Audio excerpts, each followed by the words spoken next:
Hello students, welcome to today's capsule classes of Raghuvanshi NEET. आज हम लोग बहुत आसान सा टॉपिक समझने की कोशिश करेंगे। आज हम लोग कठिन टॉपिक नहीं समझेंगे इस कैप्सूल क्लास में। एक आसान सा टॉपिक समझने की कोशिश करेंगे और वो होगा विस्कस फोर्सेस एक्चुअली में होते क्या हैं और जनरेट कैसे होते हैं, और फिर उसके बेसिस पे स्टोक्स लॉ को हम लोग कैसे समझेंगे, वो हम समझेंगे। तो सबसे पहले हम देखेंगे कि विस्कस फोर्सेस क्या होते हैं। तो हमें एट द ऑनसेट, मतलब शुरुआत में ही हमें ये समझ लेना चाहिए कि जो विस्कस फोर्स होता है एक तरीके का रेजिस्टिव फोर्स होता है, और विस्कस फोर्स जो होता है करीब करीब वैसे ही बिहेव करता है जिस तरीके से फ्रिक्शनल फोर्स बिहेव करता है। और हमको मालूम है कि फ्रिक्शन जो होता है वो हमेशा मोशन का अपोज करता है। तो वैसे ही विस्कस फोर्स जो होता है लिक्विड के केस में हमेशा लिक्विड के मोशन को अपोज करेगा। ओके, इसको हम एक एग्जाम्पल से समझते हैं। सपोज करते हैं कि ये एक रिवर है, एक नदी है जिसकी ये तली है, जमीन है ये, और इस रिवर में पानी भरा हुआ है, और ये पानी मान लिया कि सपोज किसी वेलोसिटी v से आगे की ओर फ्लो कर रहा है। ओके, तो अब इस फ्लो को समझने के लिए हमें ऊपर से नहीं दिखता है, हमें ऊपर से केवल दिखता है कि ऊपर वाली लेयर v वेलोसिटी से आगे जा रही है। ठीक है, अंदर क्या हो रहा है वो हमको नहीं पता चलता है। तो अंदर क्या हो रहा है वो हम यहां पे समझने की कोशिश करेंगे। तो उसके लिए हम क्या करेंगे कि इस पूरे पानी के ब्लॉक को, जो कि सरफेस से, जिसको कि हम free surface of the liquid भी कहते हैं, फ्री सरफेस ऑफ द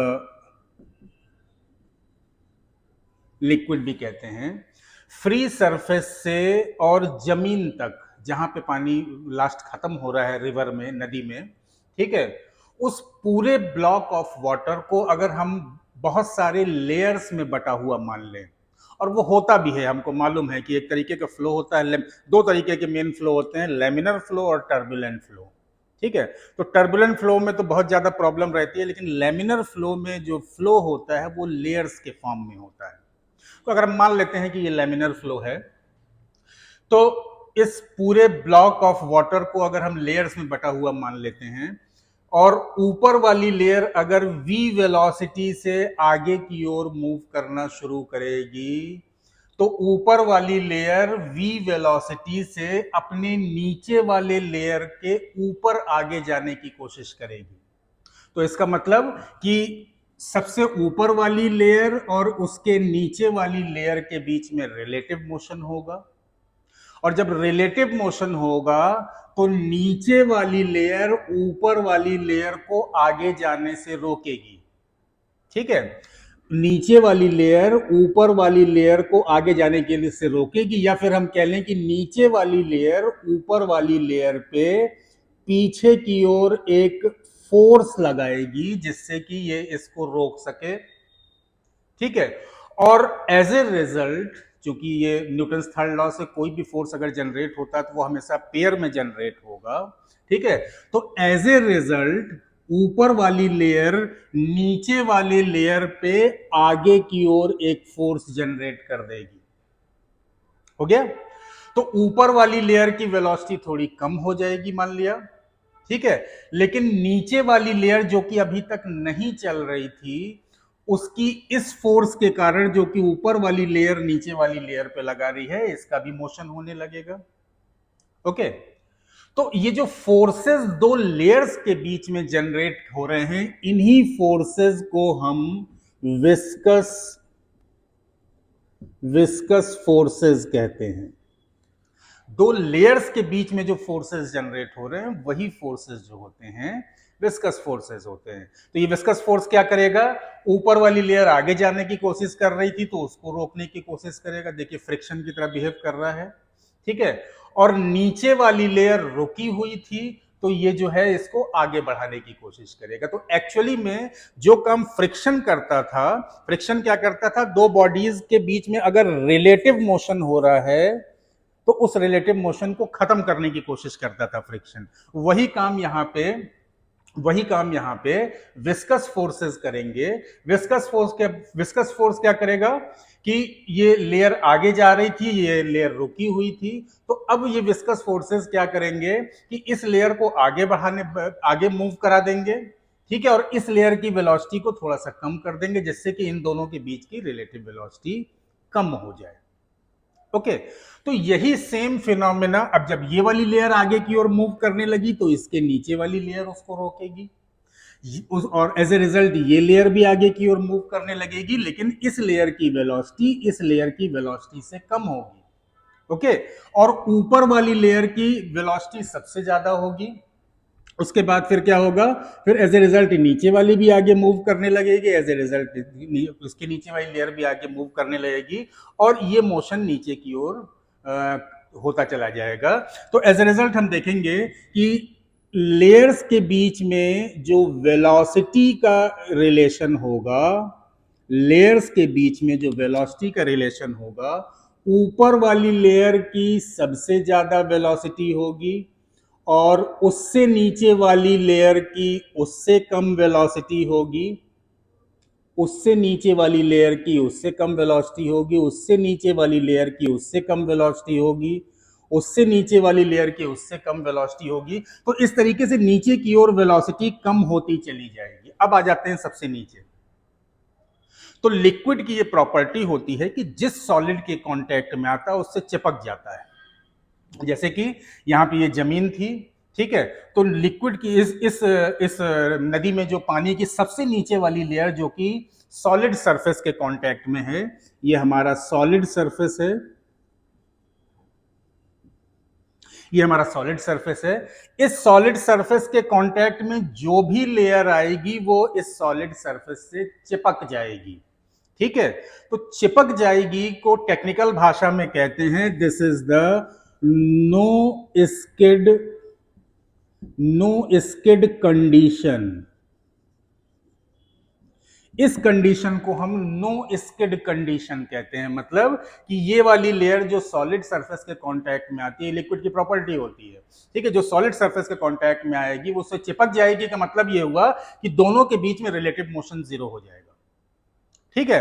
तो सबसे नीचे वाली लेयर की वेलोसिटी तो जीरो होगी होगी, क्योंकि वो तो मूव ही नहीं कर सकती, वो तो सॉलिड के कांटेक्ट में आ गई, तो ठीक है। तो अब ऊपर से लेके नीचे तक जो वेलोसिटीज का रिलेशन हो जाएगा वो कुछ इस तरीके से हो जाएगा, कुछ इस तरीके से वेलोसिटी ट्रायंगल बन जाएंगे। सबसे ऊपर वाली लेयर की सबसे ज्यादा वेलोसिटी, उसके बाद उससे कम, उससे कम, उससे कम, उससे कम, और फाइनली नीचे आकर के जीरो हो गई।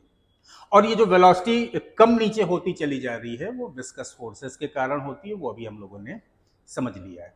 अब इस विस्कस फोर्स का जो एक एप्लीकेशन है वो स्टोक्स लॉ है, ठीक है। तो स्टोक्स लॉ में क्या कहा गया है कि अगर किसी बॉडी को, अब क्या है कि अब हम पानी को मूव नहीं कराएंगे, ठीक है, अब हम बॉडी को मूव कराएंगे। जैसे कि मान लिया कि इसी नदी में कोई स्टीमर हमने आके और उसको चला दिया वी वेलोसिटी से, ठीक है, ये स्टीमर वी वेलोसिटी से आगे चलने लगा, तब क्या होगा, उसके लिए स्टोक्स लॉ एप्लीकेबल होता है। ओके, तो स्टोक्स लॉ में कहा गया है कि अगर किसी बॉडी को, जैसे कि मान लिया कि एक स्फेरिकल बॉडी है, इस स्फेरिकल बॉडी को अगर हम पानी में छोड़ देंगे तो जैसे ही हम, इस स्फेरिकल बॉडी का कुछ ना कुछ मास होगा जिसके कारण उसका कुछ ना कुछ वेट होगा, और उस वेट के कारण ये बॉडी नीचे की ओर एक्सीलरेट होती चली जाएगी जब तक कि बॉयंट फोर्स उसके बराबर ना हो जाए, ठीक है। तो जब एट एनी इंस्टेंट मान लिया कि इस बॉडी की वेलोसिटी v है, एट एनी इंस्टेंट इस स्फेरिकल बॉडी की वेलोसिटी, ये पानी में हमने डाल दिया है, इसको पानी ले सकते हैं, फ्लूइड ले सकते हैं, कोई भी फ्लूइड ले सकते हैं, कोई जरूरी नहीं कि पानी लें।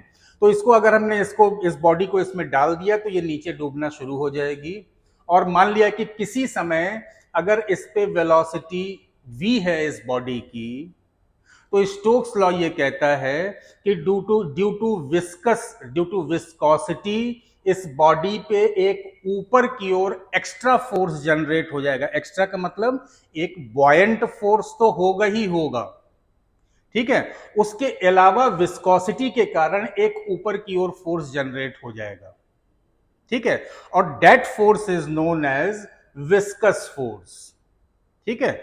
और वो जो विस्कस फोर्स होगा वो देखिए जनरेट कैसे होगा। अगर हम इसी से हम समझने की कोशिश करेंगे, इसी वाले मॉडल से समझने की कोशिश करेंगे। जैसे ही हम इस स्फेरिकल बॉडी को डालेंगे पानी में या लिक्विड में, तो ये इस बॉडी के कांटेक्ट में जो पानी की लेयर आएगी वो इससे चिपक जाएगी, रेड कलर से हमने शो किया है, ठीक है। तो जब चिपक जाएगी तो अब उसके किनारे की जो पानी है वो, अगर हम मान लें कि वो लेयर्स में बट गया है, तो ये वाली लेयर है, इसमें नीचे की ओर v वेलोसिटी से मूव करेगी, ठीक है। तो जब ये लेयर v वेलोसिटी से नीचे मूव करेगी, अच्छा उसके पहले उसके बगल वाला पानी जो है मूव नहीं कर रहा था, तो जब ये v वेलोसिटी से मूव करेगी तो ये वाली जो लेयर आ रही है उसके जस्ट बगल वाली और इधर इस जस्ट बगल वाली, वो इस वाली लेयर पे ऊपर की ओर एक विस्कस फोर्स लगाएगी, ठीक है। वैसे ही जैसे यहां पे दो लेयर्स के बीच में रिलेटिव मोशन को अपोज हो रहा था, ठीक है। तो ये जो अगल बगल वाली लेयर्स हैं इस स्फेरिकल बॉडी पे एक ऊपर की ओर फोर्स लगाएंगी। उसी फोर्स को स्टोक्स ने अपने एक्सप्रेशन में डिराइव किया था, ठीक है। और वो जो फोर्स होगा, अब देखिए वो फोर्स किस किस बात पे डिपेंड करेगा। सबसे पहले चूंकि विस्कोसिटी के कारण हो रहा है, तो ये कोफिशिएंट ऑफ विस्कोसिटी पे ये फोर्स डिपेंड करेगा, ओके। उसके बाद चूंकि ये बॉडी का कुछ शेप एंड साइज होगा, तो अभी इस केस में हम स्फेरिकल बॉडी ले रहे हैं तो उसके रेडियस पे डिपेंड करेगा। और उससे बड़ी बात है कि जब तक ये जो बॉडी है किसी वेलोसिटी से नीचे नहीं जाएगी, तब तक इससे लेयर जो चिपक गई है ना, उसका रिलेटिव मोशन बगल वाली लेयर्स के रिस्पेक्ट में नहीं हो पाएगा। तो ये जो विस्कस फोर्स है वो बॉडी के वेलोसिटी पे भी डिपेंड करेगा। अब यहां पे ये बॉडी v वेलोसिटी से नीचे जा रही है, सेम यही प्रोसेस होगा जब ये नाव जाएगी और इसके सॉलिड सरफेस से एक लेयर इससे चिपक जाएगी, और फिर तो सेम यही प्रोसेस इस जगह पे भी होगा, ठीक है। तो स्टोक्स ने ये बताया कि जो फोर्स, विस्कस फोर्स जो इसमें लगेगा वो ईटा पे डिपेंड होगा, कोफिशिएंट ऑफ विस्कोसिटी पे, रेडियस ऑफ द बॉडी पे डिपेंड करेगा और वेलोसिटी पे डिपेंड करेगा। तो इनफैक्ट इसको जो है हम डायमेंशनल एनालिसिस से इसको हम डिराइव कर सकते हैं। F is equal to k r to the power a b to the power b eta to the power c, जैसे फॉर्मूला हम निकालते हैं डायमेंशनल एनालिसिस से, ठीक है। इसका डायमेंशनल इक्वेट कर देंगे, डायमेंशंस दोनों के। तो और स्टोक्स ने ये बताया कि ये जो कांस्टेंट k होता है, यहाँ पे k एक कांस्टेंट है, ठीक है, उसकी वैल्यू 6 पाई के बराबर है। तो एज ए रिजल्ट इस बॉडी पे एक बॉइंट फोर्स के अलावा जो एक्स्ट्रा विस्कस फोर्स लगेगा वो 6 पाई ईटा आर वी का लगेगा, ओके। तो अब हम देखेंगे कि इस बॉडी पे अब जब बीच में कहीं पर आ गई है तो कौन कौन से फोर्सेस लग रहे होंगे। एक फोर्स तो इसका वेट वर्टिकली डाउनवर्ड लग रहा होगा, एक वेट वर्टिकली डाउनवर्ड लग रहा होगा। दूसरा फोर्स, अभी हम यहां से इसको हटा रहे हैं, दूसरा फोर्स जो इस पे लग रहा होगा बॉइंट फोर्स लग रहा होगा, बॉइंट फोर्स लगेगा ही लगेगा आर्किमिडीज प्रिंसिपल से, ठीक है।